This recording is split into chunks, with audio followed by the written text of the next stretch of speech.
Well, I consider myself, one of the rare cases where I knew I would be involved in music for a profession at a very young age. My father is also a saxophonist, so we had a saxophone at home, and he gave me the alto saxophone to play.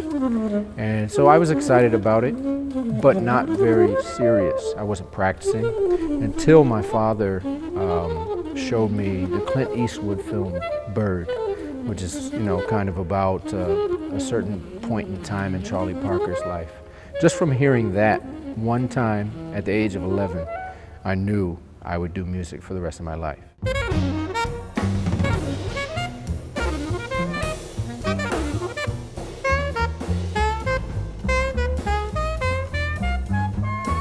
No matter where you live, you're inspired by the things that you're around.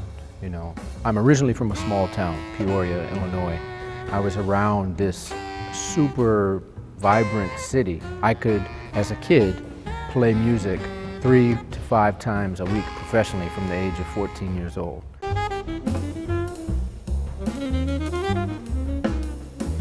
So by the time I got to Chicago, or in and around Chicago when I was 15, that energy just continued. I began to look for those same inspirations that I once discovered in my hometown.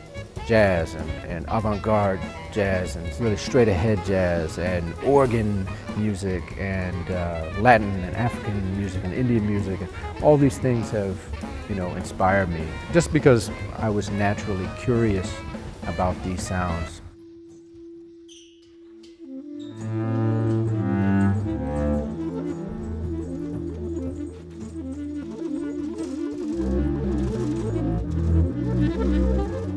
New York kind of made me filter those things, or I could say distill those things into a sound that was more refined. Really kind of my voice becoming like me putting the finger on exactly what I wanted to produce.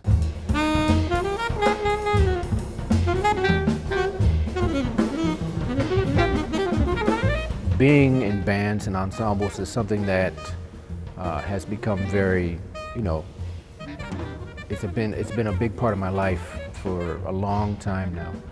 And the most important thing from that kind of collaboration, I'd say, is working on developing a rapport amongst yourselves, like finding a way to express yourselves together. Because to me, that's the most exciting thing about art, is that people find a way to create a language that nobody else could create, in a certain ensemble.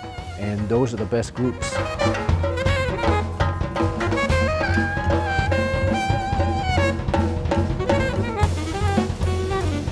The thing that inspired me to start the journey, which was that moment when I heard Charlie Parker, and to keep going towards these things that I saw were possible via my teachers, via my family, via friends and colleagues that I would meet along the way, have just fueled that fire. And I'm still here in that fight, because those are the things that help you weather the storm, because there is no I've arrived moment in the arts. It's just a continual battle to make a life for yourself in music.